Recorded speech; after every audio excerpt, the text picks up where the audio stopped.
5월 4일 성호교회 말씀 묵상입니다. 사도신경으로 신앙 고백하겠습니다. 나는 전능하신 아버지 하나님 천지의 창조주를 믿습니다. 나는 그의 유일하신 아들 우리 주 예수 그리스도를 믿습니다. 그는 성령으로 잉태되어 동정녀 마리아에게서 나시고 본디오 빌라도에게 고난을 받아 십자가에 못 박혀 죽으시고 장사된 지 사흘 만에 죽은 자 가운데서 다시 살아나셨으며 하늘에 오르시어 전능하신 아버지 하나님 우편에 앉아 계시다가 거기로부터 살아있는 자와 죽은 자를 심판하러 오십니다. 나는 성령을 믿으며 거룩한 공교회와 성도의 교제와 죄를 용서받는 것과 몸의 부활과 영생을 믿습니다. 아멘. 오늘 우리에게 주신 하나님 말씀은 창세기 35장 1절에서 22절까지 말씀입니다. 하나님이 야곱에게 이르시되 일어나 베델로 올라가서 거기 거주하며 내가 내 형 에서의 낯을 피하여 도망하던 때에 내게로 나타났던 하나님께 거기서 제단을 쌓으라 하신지라. 야곱이 이에 자기 집안 사람과 자기와 함께한 모든 자에게 이르되 너희 중에 있는 이방 신상들을 버리고 자신을 정결하게 하고 너희들의 의복을 바꾸어 입으라. 우리가 일어나 베델로 올라가자.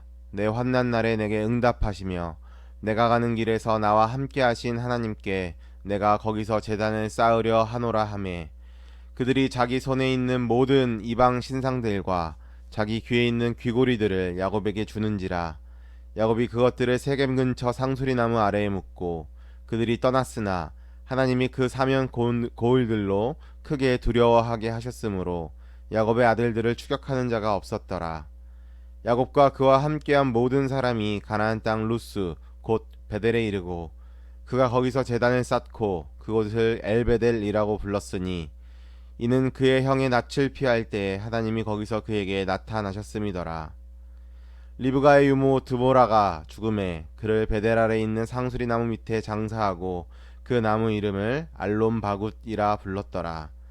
야곱이 밧단 아람에서 돌아오매 하나님이 다시 야곱에게 나타나사 그에게 복을 주시고 하나님이 그에게 이르시되 내 이름이 야곱이지만은 내 이름을 다시는 야곱이라 부르지 않겠고 이스라엘이 내 이름이 되리라 하시고 그가 그의 이름을 이스라엘이라 부르시고 하나님이 그에게 이르시되 나는 전능한 하나님이라 생육하며 번성하라.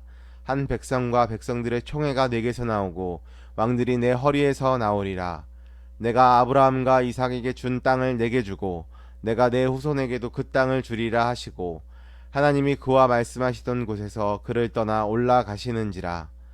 야곱이 하나님이 자기와 말씀하시던 곳에 기둥 곧 돌 기둥을 세우고 그 위에 전제물을 붓고 또 그 위에 기름을 붓고 하나님이 자기와 말씀하시던 곳의 이름을 베델이라 불렀더라. 그들이 베델에서 길을 떠나 에보랏에 이르기까지 얼마간 거리를 둔 곳에서 라헬이 해산하게 되어 심히 고생하여 그가 난산할 즈음에 산파가 그에게 이르되 두려워하지 말라. 지금 내가 또 등남하느니라 하매 그가 죽게 되어 그의 혼이 떠나려 할 때에 아들의 이름을 베논이라 불렀으나 그의 아버지는 그를 베냐민이라 불렀더라.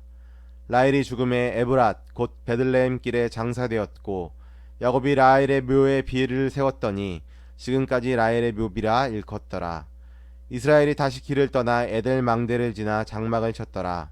이스라엘이 그 땅에 거주할 때에 르우벤이 가서 그 아버지의 첩 비라와 동침함에 이스라엘이 이를 들었더라. 야곱의 아들은 12이라. 아멘. 할렐루야. 이제 이렇게 말씀 묵상 녹음으로 만나는 것도 이번 주가 마지막일 것 같습니다. 날씨도 제법 더워지고 이제 이 코로나19 사태도 많이 나아졌습니다. 우리의 삶에 참 많은 변화들이 있었죠. 그런데 중요한 건 사실 지금부터입니다. 우리의 중심을 잘 붙잡고 흔들리지 않도록 더 애쓰시고 나아가셔야 할 것입니다. 그렇게 될 거라 믿고 소망하며 오늘 말씀 같이 함께 나누겠습니다. 야곱의 아들들은 동생 디나의 일로 처절한 복수를 했습니다. 야곱은 이 일로 인해 두려움에 빠집니다. 이 소식을 들은 가나안의 다른 부족들이 야곱에게 복수해 올지도 모르기 때문에 그렇습니다. 이 위기 속에 하나님이 개입하십니다. 하나님은 언제나 야곱이 위기에 빠질 때마다 개입하셨습니다. 1절 하나님이 야곱에게 이르시되 일어나 베델로 올라가서 거기 거주하며 내가 내 형 에서의 낯을 피하여 도망하던 때에 내게 나타났던 하나님께 거기서 제단을 쌓으라 하신지라. 야곱이 어려운 상황에 있을 때 그에게 필요한 것은 하나님을 만나는 것이었습니다. 하나님께 돌아가는 것, 하나님을 예배하는 것이었습니다. 그것이 우선적으로 야곱이 해야 했던 일이었습니다. 그래서 지금까지 야곱을 지키고 그의 기도를 들으시고 그를 이곳까지 안전하게 인도하신 하나님을 기억하고 제단을 쌓아 예배하라 라고 하는 것입니다. 비록 야곱이 실패를 경험했고 낙심할 수 있지만 생명의 위협으로 두려움을 느낄 수 있지만 그러할지라도 지금 먼저 해야 할 일은 하나님을 만나는 일입니다. 하나님을 예배하는 일입니다. 베델의 하나님을 기억하며 베델로 올라가는 것이 그가 해야 할 일입니다. 우리에게도 야곱이 베델을 경험했던 것과 같은 경험이 있지 않습니까? 비록 매일매일 베델을 경험하는 것은 아닙니다. 그렇지만 특별한 베델에서의 경험, 그 한 번의 경험이 다른 모든 날을 우리가 믿음으로 살 수 있도록 하는 것입니다. 매일매일 베델을 기억하며 또 다른 베델을 기대하며 사는 것입니다. 이제 야곱이 하나님의 명령에 따라서 길을 떠날 때 어떻게 되었습니까? 5절 말씀. 그들이 떠났으나 하나님이 그 사면 고을들로 크게 두려워하게 하셨으므로 야곱의 아들들을 추격하는 자가 없었더라. 하나님의 말씀을 따라 베들로 떠나자 그 나머지는 하나님이 책임지십니다. 하나님이 역사하십니다. 야곱이 두려워했던 사람들이 오히려 야곱을 두려워하게 되었습니다. 그리고 야곱이 제단을 쌓고 하나님을 예배했을 때 하나님은 그에게 나타나셔서 다시 한번 약속을 확인시켜 주십니다. 11절 하나님이 그에게 이르시되 나는 전능한 하나님이라 생육하며 변성하라 한 백성과 백성들의 총회가 내게서 나오고 왕들이 내 허리에서 나오리라. 하나님이 주시는 축복의 대상이 야곱임을 다시 말씀해 주신 것입니다. 그리고 하나님은 자신에 대해서 이렇게 말씀하십니다. 나는 전능한 하나님이라 말씀하시는 것이죠. 이 모든 것이 가능한 건 간단합니다. 하나님이 전능하시기 때문입니다. 이 모든 것이 말이 되는 건 하나님이 능치 못함이 없으시기 때문입니다. 우리가 섬기는 하나님, 우리가 예배하는 하나님, 우리가 삶의 우선순위에 두고 따르는 하나님이 전능하십니다. 그래서 우리가 그분의 약속을 믿고 그분을 신뢰할 수 있는 것입니다. 그분이 전능하시기에 우리가 그분을 온전히 의지할 수 있는 것입니다. 그러면 우리가 할 일은 무엇입니까? 일어나 베델로 올라가는 것입니다. 어떤 상황에서도 하나님을 우선순위에 두고 하나님을 예배하는 일입니다. 내가 있는 그곳에서 하나님의 약속을 신뢰하며 그분을 위해 사는 것입니다. 그렇게 하기 위해서 우리가 먼저 해야 할 일이 있습니다. 야곱이 제단을 쌓기 전에 무엇을 먼저 했습니까? 2절 말씀 야곱이 이에 자기 집안 사람과 자기와 함께한 모든 자에게 이르되 너희 중에 있는 이방 신상들을 버리고 자신을 정결하게 하고 너희들의 의복을 바꾸어 입으라. 야곱은 집안 사람들이 가지고 있는 우상을 버리도록 했습니다. 아직까지 그의 집안에는 하나님이 아닌 다른 우상들이 있었습니다. 하나님을 예배하기 위해서 야곱은 먼저 이것을 모두 없애야 했습니다. 또한 자신을 정결하게 목욕하고 깨끗한 옷으로 갈아입는 것입니다. 하나님을 만나기 위해 합당한 자세를 갖추는 일로 생각할 수 있는 것이죠. 우리는 하나님을 예배하기 위해 따로 목욕을 하거나 따로 어떤 옷을 갖춰 입지는 않습니다.